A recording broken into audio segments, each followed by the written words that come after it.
আসসালামু আলাইকুম viewers. Smart ক্যাল master সিরিজের 3 নম্বর লেকচারে আপনাদের সবাইকে স্বাগতম।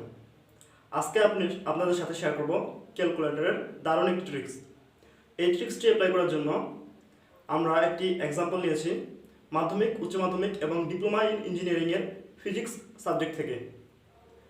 তো ম্যাথটা হচ্ছে 50 সেন্টিমিটার ফোকাস দূরত্ব বিশিষ্ট একটি অবতল দর্পণের সামনে কত দূরে একটি বস্তু রাখলে 3 গুণ বিবর্ধন পাওয়া যাবে। ডাটাগুলো আমরা এখানে তুলে নিই। ফোকাস দূরত্ব f 15 সেন্টিমিটার, বিবর্ধন m ইকুয়ালস টু 3 এবং u ইকুয়ালস টু হোয়াট আমাদেরকে নির্ণয় করতে হবে। আমরা জানি modulus m equals to v by u এবং দেওয়া আছে m equals to 3 equals to আমরা 3 লিখতে পারি। এই সমীকরণ থেকে v ইকুয়ালস টু লিখতে পারি 3u এবং দর্পণের সাধারণ সূত্র থেকে আমরা জানি 1 by v plus 1 by u equals to 1 by f। তাহলে v এর জায়গায় আমরা বসাই দেব 3u আর u যা ছিল তাই থাকবে, f এর জায়গায় 15।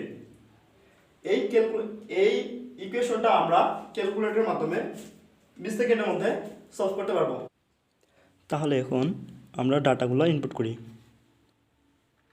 3x bracket close inverse 1 plus x inverse 1 equal 15 inverse 1 shift solve equal answer 20। So viewers, calculator related এরকম নিত্য নতুন ট্রিক্স পেতে এবং বিভিন্ন ফিচার জানতে চ্যানেলটি সাবস্ক্রাইব করে পাশে থাকুন। আসসালামু আলাইকুম।